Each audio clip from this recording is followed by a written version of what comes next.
Eduardo Cudê ainda faz mistério em relação ao time que vai enfrentar o Fortaleza neste sábado pelo Campeonato Brasileiro. A atividade foi com os portões fechados ao longo desta quinta e o último treino também será em segredo para que não se descubra as estratégias, que vão ter impacto também na partida de terça-feira contra o Bolívar na altitude de La Paz pela Libertadores da América. O atacante Ener Valencia falou a respeito do episódio, da discussão que teve com Luiz Adriano e do empurrão no gerente esportivo Magrão após a partida contra o Corinthians e pela primeira vez se manifestou sobre o assunto de maneira pública. A gente fala também a respeito do reforço que o Inter tem agora sim à disposição para as próximas partidas de Campeonato Brasileiro e também de Libertadores da América e o processo envolvendo o ex-vice-presidente de futebol colorado, Carlos Pellegrini, é arquivado pela Justiça.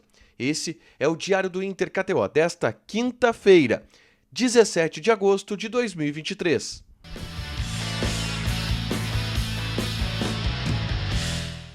Tudo bem, gente? Obrigado pela participação aqui. Não esquece de deixar teu like, te inscrever, de ativar as notificações. Bora falar do Internacional aqui no A Dupla. Nesse vídeo, um resumo do que de mais importante aconteceu no Noticiário Colorado ao longo dessa quinta-feira. Vamos começar falando sobre o time que vai enfrentar o Fortaleza no sábado e o Bolívar na terça-feira, jogos pelo Brasileiro e pela Libertadores da América, respectivamente. Nessa quinta, o Inter fechou o treinamento por completo. Eduardo Cudê trabalhou em segredo no CT Parque Gigante, atividade com os portões fechadas para não vazar nada a respeito do time, pensando no compromisso, principalmente do próximo sábado, tá? E se existe uma grande dúvida em relação a qual time o Eduardo Cudê vai colocar em campo, que tipo de preservações ele deve fazer. Ele já falou que vai priorizar colocar jogadores inteiros do ponto de vista físico na partida de terça-feira contra o Bolívar. E em função disso, é óbvio, a partida contra o Bolívar é a grande prioridade da equipe, é óbvio que a escalação para enfrentar o Fortaleza, ela vai ter algum impacto disso, tá? O time será definido de fato no treinamento dessa sexta-feira, que será também com os portões fechados. Aí a gente vai ter uma ideia de qual time o Cudê vai colocar em campo. Ele vai definir a escalação contra o Fortaleza nessa sexta-feira e, obviamente, a partir do momento que a gente souber quem joga contra o Fortaleza, a gente deve ter até um indicativo de quem joga contra o Bolívar pela Libertadores da América, tá?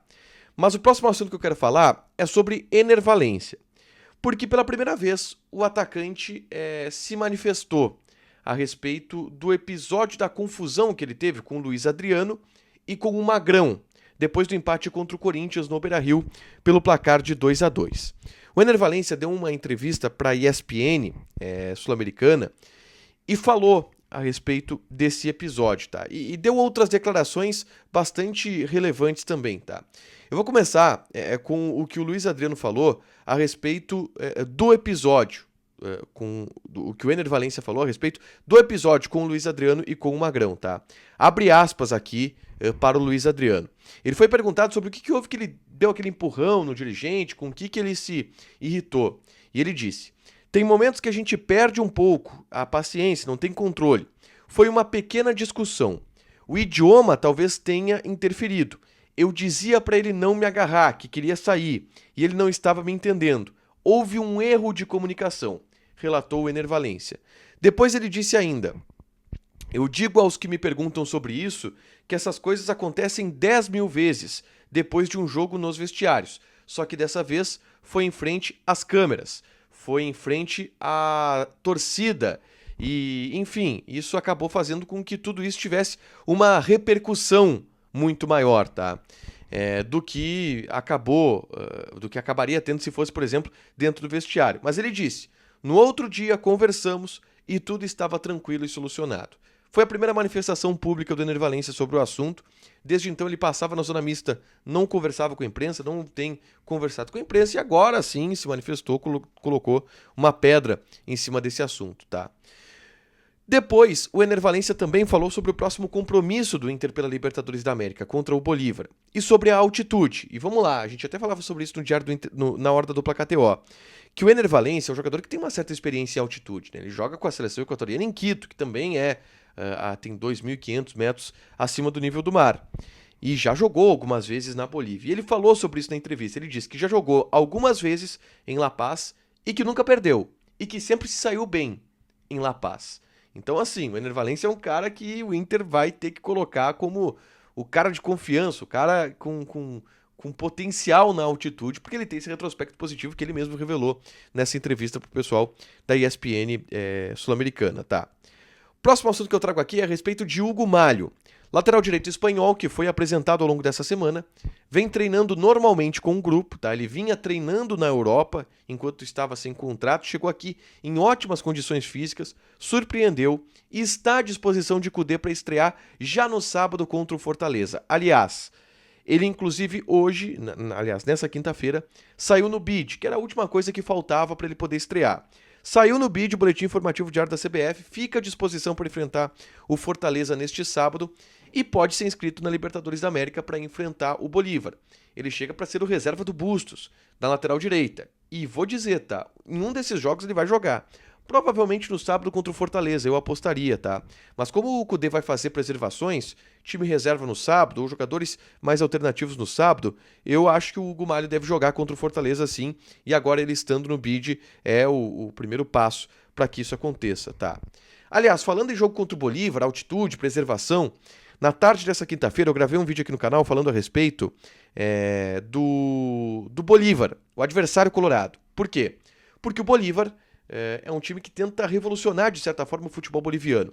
Ele tem uma parceria com o Grupo City, que troca metodologias com o Bolívar, não coloca dinheiro exatamente no Bolívar, e o time tem um projeto a longo prazo. Eu explico tudo isso aqui, falo também das armas do time atualmente treinado pelo espanhol Beñat San José. É só clicar aqui para assistir e saber um pouco mais, conhecer um pouco mais do adversário colorado na Libertadores da América, tá?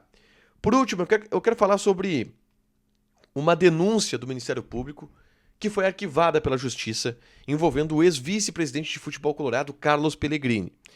Carlos Pellegrini estava em meio às denúncias oferecidas pelo Ministério Público a respeito da Operação Rebote, que apura uma série de operações corruptas e que envolvem estelionato, envolvem problemas e desfalques nos cofres do Inter na gestão do ex-presidente Vitório Pífero. E o Carlos Pellegrini foi denunciado pelo Ministério Público porque o Ministério Público identificou que o Carlos Pellegrini fazia parte de um esquema para superfaturar contratações, onde parte desse dinheiro ia depois para o bolso do próprio Carlos Pellegrini. A Justiça arquivou essa denúncia do Ministério Público nesta semana. Inclusive o próprio Carlos Pellegrini se manifestou publicamente a respeito disso. Foram prazos, a Justiça acabou entendendo que a denúncia ela não era consistente por parte do Ministério Público. A denúncia ela foi apresentada em 2019 para a Justiça e agora, essa semana, a Justiça arquivou. Portanto, o Carlos Pellegrini não deverá ser julgado, tá? Pelos episódios que envolviam, por exemplo, superfaturar o contrato de determinado jogador, pedindo comissão depois para o empresário, dizendo, eu pago a mais e aí tu me devolve parte dessa grana. Mais ou menos isso. E aí o dinheiro que era do Inter ia para o empresário e voltava para ele. É isso que o Ministério Público apurou e agora a Justiça está arquivando essa denúncia por considerar que ela é inconsistente, enfim. O Ministério Público pode recorrer, mas foi um episódio importante desse capítulo triste da história do Internacional, tá? Para fechar, gente, vamos falar aqui de KTO, tá? Vamos passar odds dessa sexta-feira. Por exemplo, tem Bundesliga, Werder Bremen e Bayern de Munique. Odd do Werder Bremen 7.5. Empate 6,5, o Bayern tá pagando 1.3. Joga na KTO, te registra, coloca o cupom ADUPLA que tu ganha 20% de bônus em cima do teu primeiro depósito. Fechado? Deixa teu like, te inscreve, ativa as notificações que vai ter mais conteúdo aqui no canal. Beijo!